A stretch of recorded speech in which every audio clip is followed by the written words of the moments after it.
Assalamualaikum warahmatullahi wabarakatuh. Kemarin saya sudah bahas mengenai evaluasi media tanam. Nah, pertemuan hari ini kita akan bahas mengenai evaluasi kesuburan tanah. Jadi masih ingat ya kemarin ada 3 metode untuk menganalisis gejala kekehatan hara. Nah, di mana diantaranya ada evaluasi kesuburan tanah. Nah, jadi di dalam evaluasi kesuburan tanah ada uji biologi. Nah, uji biologi adalah salah satu cara mengevaluasi tanah dengan menggunakan faktor biologi untuk mengukur ketersediaan hara bagi tanaman. Nah, biological test itu dapat dilakukan dengan 3 metode. Bisa percobaan lapang, percobaan rumah kaca, dan percobaan mikrobiologi. Ini kita bahas satu-satu. Yang pertama ada percobaan lapang. Nah, percobaan lapang dilakukan untuk memperoleh rekomendasi perlakuan bagi optimalisasi pertumbuhan dan hasil tanaman. Kemudian dirancang dengan menggunakan metode tertentu, menerapkan perlakuan, membuat ulangan, dan pengecekan terhadap area yang digunakan. Kemudian tanaman berperan sebagai indikator dari penyerapan hara dalam tanaman. Kemudian hasilnya dapat digunakan sebagai rekomendasi pemupukan spesifik lokasi atau bisa spesifik daerah. Kemudian pelaksanaan pengujian tergantung pada faktor lingkungan dan dapat dilaksanakan bersamaan dengan uji rumah kaca dan laboratorium sebagai kalibrasi. Jadi percobaan lapang di sini hampir mirip dengan mini research. Jadi hampir mirip dengan percobaan kecil-kecilan. Nah, di mana dia menggunakan metode tertentu dan menerapkan perlakuan. Nah, metodenya bisa rancangan acak kelompok atau rancangan acak lengkap atau rancangan atau bisa juga spread plot. Jadi dia sama menerapkan perlakuan dan ulangan terhadap area yang digunakan. Untuk apa? Karena untuk mencegah terjadinya error yang besar. Jadi kita bisa tahu kira-kira apa saja penyebab dari kegagalannya. Atau misalnya tiba-tiba ada yang sebelah kiri, oh daunnya menguning. Kenapa? Karena mungkin adanya ada misalnya naungan, nah sehingga tidak terkena sinar matahari. Nah, sementara ulangan 2 dan 3 tidak gitu. Nah, jadi itu sebagai patokan juga untuk hasil yang didapatkan. Nah, kemudian di sini tanaman berperan sebagai indikator. Jadi contohnya misalnya kita mau aplikasikan pupuk terhadap tanaman padi misalnya. Nah, pupuk yang kita gunakan untuk mengetahui hasilnya itu indikatornya adalah tanaman. Jadi respon tanamannya seperti apa? Apakah pupuk yang kita berikan ini terlalu berlebihan atau kekurangan? Nah, nanti kita atur dosisnya sesuai dengan taraf perlakuan yang diberikan. Mungkin kalian udah tahu ya, kalian sudah belajar mengenai rancangan percobaan. Jadi kalian tidak asing dengan istilah perlakuan dan ulangan. Nah, kemudian hasil percobaan lapangan biasanya bisa digunakan sebagai pemupukan spesifik daerah. Kenapa kok bisanya spesifik daerah? Karena setiap lokasi beda jenis tanah, beda lingkungan, beda iklim, itu biasanya berbeda juga rekomendasinya. Misalnya kalau misalnya yang curah hujannya tinggi, itu pasti akan berbeda rekomendasi pemupukan dibandingkan dengan di daerah yang curah hujannya rendah. Nah, kemudian dosis yang digunakan juga pasti akan berbeda. Makanya nantinya hasilnya adalah spesifik daerah atau spesifik lokasi. Nah, kemudian ini juga pelaksanaan pengujian tergantung pada faktor lingkungan. Faktor lingkungan itu apa tadi? Saya bilang bisa curah hujan, bisa keadaan hama dan penyakit. Misalnya kita bikin petak percobaan, di sebelahnya terserang hama. Nah, mau nggak mau kita harus atur gimana caranya supaya tanaman kita hasilnya tidak dipengaruhi oleh hama. Nah, kemudian ini juga bisa dilakukan dengan uji rumah kaca dan laboratorium sebagai kalibrasi. Jadi hasilnya di laboratorium seperti apa dan di rumah kaca seperti apa. Jadi bisa kita bandingkan. Nah, ini contohnya. Kita membuat demplot tadi. Kemudian pengukuran warna daunnya bisa menggunakan bagan warna daun. Jadi untuk mengetahui pemupukan kita terlalu berlebihan atau memang kekurangan atau memang sudah pas. Nah, yang kedua ada greenhouse test atau percobaan rumah kaca. Jadi percobaan rumah kaca ini biasanya menggunakan tanah sebagai media tanam dalam pot yang berasal dari lokasi yang akan identifikasi kandungan haranya.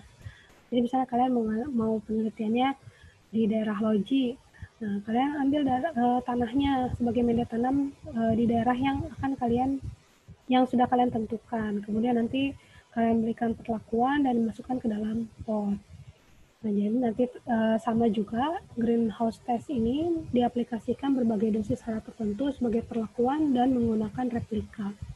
Kemudian pembuatan kalibrasi dari berbagai kandungan hara.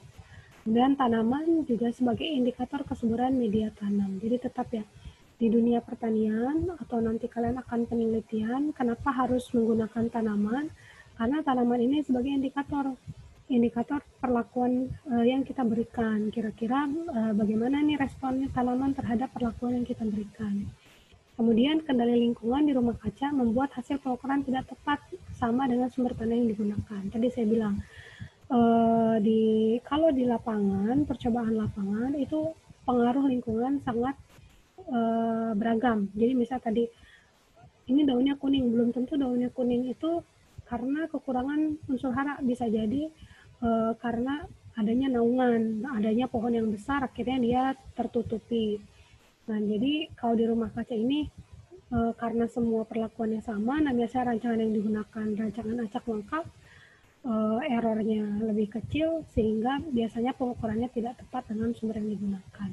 Jadi bisa jadi hasil di rumah kaca ini lebih besar karena dikonversi nantinya ke hektar. Nah, sementara kalau di lapangan ya adanya demikian. Kemudian memerlukan faktor koreksi dan konversi hasil percobaan yang diperoleh tadi yang saya jelaskan. Nah, ini contohnya percobaan di rumah kaca. Kemudian ada microbiological test. Nah, kalau microbiological test itu menggunakan pertumbuhan mikrob tanah sebagai indikator ketersediaan hara dalam tanah. Nah, prinsipnya bahwa kebutuhan hara mikrob itu menyerupai kebutuhan hara tanaman. Nah, jadi mikrobnya nih yang kita berikan unsur hara. Nah, dengan anggapan bahwa si mikrob ini makan unsur haranya sesuai dengan tanaman. Nah, sifatnya gambaran, jadi belum dapat dijadikan rekomendasi nanti di lapangan. Jadi masih gambaran saja. Tapi kalau keuntungannya atau kelebihannya ini lebih mudah, murah, dan cepat. Jadi kalau di lapangan tadi sesuai dengan umur tanaman. Di rumah kaca juga sesuai umur tanaman. Jadi waktunya relatif panjang. Nah, kalau mikrobiological ini relatif cepat waktunya. Kemudian murah juga dan lebih mudah. Nah, contohnya kita menggunakan azotobakter untuk penetapan kalsium, fosfor, dan kalium. Kemudian bisa juga kita menggunakan aspergillus untuk penetapan fosfor, kalium, dan magnesium.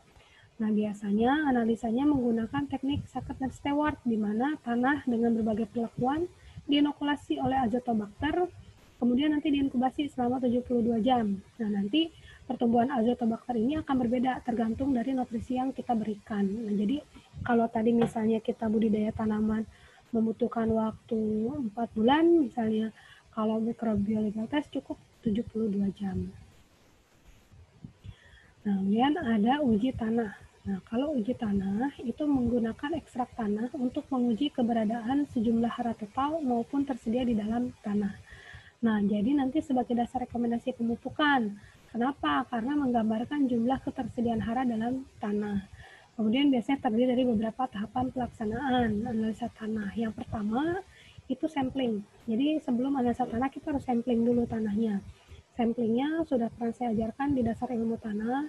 Kemudian yang kedua melakukan uji tanah sesuai dengan metode yang apa parameter yang akan kita ukur. Kemudian yang ketiga penafsiran hasil analisa dan analisa kebutuhan asupan hara nantinya sesuai dengan rekomendasi pemupukan.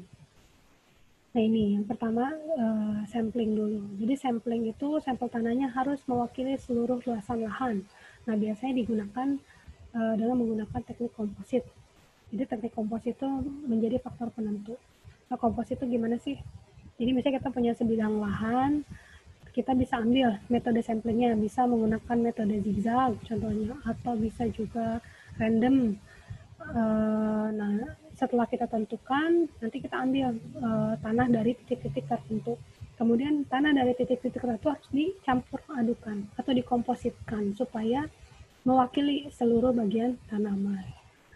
Nah, kemudian berpotensi menjadi bahan kesalahan dalam penafsiran kesuburan tanah apabila teknik sampelnya tidak dilakukan dengan benar. Nah, tadi kalau titik-titik yang kalian ambil itu asal-asalan, nah itu nantinya akan mengakibatkan penafsiran hasil dari kesuburan tanahnya akan error, akan tidak benar, atau nanti nilainya bahkan tidak sesuai. Nah, biasanya digunakan 500 gram tanah yang setara dengan 1.500 ton tanah atau 20-30 hektar tanah, atau tergantung dari parameter yang akan kalian analisis. Kemudian sampel diambil secara terpisah sesuai dengan ketinggian tempat, jenis tanaman, dan kenampakan tanah. Nah, sehingga nanti akan menjadi faktor yang pembedanya. Jadi kalau misalnya dalam satu bidang lahan itu ada lahan yang berlereng, itu akan harus kalian bedakan. Atau misalnya vegetasinya berbeda. Dalam satu hamparan misalnya ada yang vegetasi bambu dan misalnya lahan budidaya, nah itu akan harus kalian bedakan sampelnya. Karena nanti akan berbeda juga rekomendasi pemupukannya. Nah, kemudian yang terakhir pemilihan tempat atau lokasi sampling yang mewakili. Nah, tergantung juga analisis parameter apa. Kalau fisika tanah, kalian menggunakan tanah yang tidak terganggu dengan menggunakan ring sampel. Sementara untuk pengukuran kimia dan biologi tanah, kalian bisa menggunakan sampel tanah yang terganggu atau bisa langsung diambil. Bedanya, kalau untuk biologi, kalian harus betul-betul, karena kan kalian akan menganalisis mikrobnya di dalam tanah tersebut, sehingga harus betul-betul dalam pengambilannya. Kemudian nanti setelah diambil masukkan ke dalam plastik, tanahnya harus masukkan ke dalam cool box atau box yang berisi es. Nah, kemudian nanti setelah sampai di laboratorium kan harus langsung masukkan ke dalam lemari es. Kemudian sampel tanah komposit diambil dari 15-20 titik pada kedalaman 15-25 cm. Kemudian setelah dibersihkan dari serasa tadi, jadi mau ngambil sampel di titik-titik tertentu dibersihkan dulu dari serasa baru nanti diambil. Nah, pengambilan sampel dilakukan pada larikan jika terdapat tanaman budidaya. Kemudian mengkompositkan tanah, menghancurkan tanah yang menggumpal dengan menggunakan mortal, kemudian disaring sesuai dengan kebutuhan analisis, kemudian diaduk sampai homogen. Nah, nanti total sampel tanah yang digunakan untuk analisa itu paling banyak sekitar 0,5 kilo, atau biasanya kalau kalian mau analisis ke laboratorium itu diminta sekitar 1 kilo supaya aman. Nah, tadi untuk yang biologi bisa dimasukkan ke dalam kulbok, kemudian nanti dianalisa di laboratorium. Atau selain biologi, pengukuran nitrat sama sulfat juga dia harus dilakukan langsung dimasukkan ke dalam lemari pendingin atau lemari es, karena nanti mudah menguap. Nah, ini contoh pengambilan tanah terganggu dan tidak terganggu, kemudian dihaluskan, dihancurkan, kemudian nanti disaring. Nah, yang kedua ada uji tanah. Jadi uji tanah ini analisa kandungan hara esensial total dan tersedia. Nah, tergantung dari apa parameternya dan berbeda metodenya. Contohnya tekstur tanah bisa menggunakan metode pipet. Nah, nitrogen bisa menggunakan metode Kejehdal. Tersedia ada Bray 1, Bray 2, dan Olsen, tergantung dari jenis tanahnya. Kemudian KTK dan basa itu biasanya menggunakan ekstrak NH4OC. Nah, kalau pH bisa menggunakan pH aktual dan potensial tergantung dari kebutuhannya. Nah, C organik menggunakan metode Walkie and Black. Nah, sementara untuk hara makro dan mikro atau hara mikro dan logam itu biasanya menggunakan pengabuan basah. Nanti ekstraknya digunakan diukur menggunakan HS. Jadi pengabuan basah itu diekstrak menggunakan asam kuat. Contohnya bisa dengan H2SO4, bisa HClO4, bisa HNO3. Nanti baru setelah diekstrak diukur menggunakan AS. Nah, ini contohnya pengukuran nitrogen. Kemudian ini pengukuran nitrogen. Nah, ini pengekstrakan pengabuan basah. Jadi bisa menggunakan kompor listrik dan Erlenmeyer, atau ada alat untuk pengabuan basah.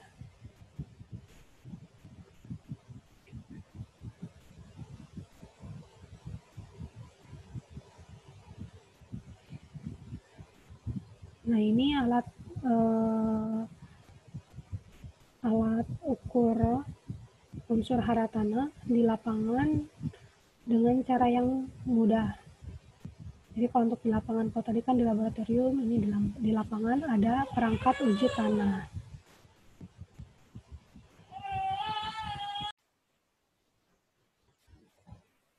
Nah, kemudian yang ketiga ada korelasi uji tanah. Jadi korelasi uji tanah itu hasil analisa tanah, dia berkorelasi dengan jumlah hara yang didapat atau diserap, atau hara tersedia di dalam tanah.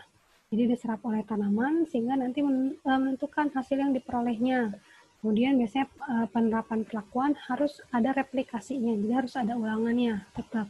Jadi sebagai nanti ada perbandingan. Kemudian perlakuan berupa dosis hara tertentu sehingga mendapatkan hasil tanaman maksimum pada analisa tanah yang spesifik. Kemudian faktor pembatas harus berada pada posisi paling optimal, dan replikasi dengan menerapkan uji multiplikasi untuk membaca pengaruh lingkungan. Nah, kemudian yang keempat ada penafsiran hasil analisa. Jadi penafsirannya ada sangat rendah, rendah dan sedang, tinggi, kemudian sangat tinggi. Nah, nanti dicocokkan hasilnya. Kalau hasilnya 0 sampai 50%, berarti hasilnya sangat rendah. Nah, sampai nanti yang sangat tinggi menunjukkan keracunan, menjadi gejala keracunan tanaman dan ketidakseimbangan dan kontaminasi lingkungan. Nah, ini ada penafsiran hasil analisa juga, sesuai nanti rekomendasinya apa. Misalnya kalau sangat rendah, rekomendasinya pemberian pupuknya harus dalam jumlah yang besar. Kemudian sampai nanti ekstrim tinggi, kalau lebih dari 100 hasilnya itu harus menggunakan buffer, jadi harus diturunkan. Nah, kalau sangat tinggi bisa jadi tanpa pemupukan, tanpa diberikan pemupukan. Kemudian yang kelima ada rekomendasi pemupukan. Jadi rekomendasi pemupukan ini ada percobaan lapang. Nah, nanti percobaan lapang ini hasil analisa lapangan itu menentukan rekomendasi yang paling akurat. Kemudian nanti serangkaian prosedurnya juga memperhatikan kondisi lingkungan untuk menentukan kebutuhan hara bagi tanaman. Nah, rekomendasi pupuk juga mempertimbangkan nanti hasil analisa tanah, jenis tanahnya, jenis budidayanya, kemudian kandungan bahan organik tanahnya, dan potensi hasil tanaman. Nah, kemudian yang kedua, pengangkutan hara ketika panen. Jadi nanti hara yang dibutuhkan oleh tanaman itu sama dengan hara yang diangkut dalam biomasa tanaman ketika panen. Nah, nanti juga akan menjadi rekomendasi pemupukan. Kemudian kegunaan analisa tanah, yang pertama untuk evaluasi status kesuburan tanah, yang kedua sebagai dasar rekomendasi pemupukan dan perlakuan tanah lainnya, yang ketiga untuk mengetahui status ketersediaan hara untuk optimalisasi hasil tanaman, dan yang terakhir untuk mengetahui pengaruh pemberian asupan hara terhadap pertumbuhan dan hasil tanaman yang diperoleh. Nah, sekian penjelasan mengenai evaluasi kesuburan tanah dari saya. Apabila ada yang ditanyakan, kalian bisa menghubungi saya lewat WhatsApp, lewat grup WhatsApp, atau bisa kalian tulis di kolom komentar. Terima kasih. Assalamualaikum warahmatullahi wabarakatuh.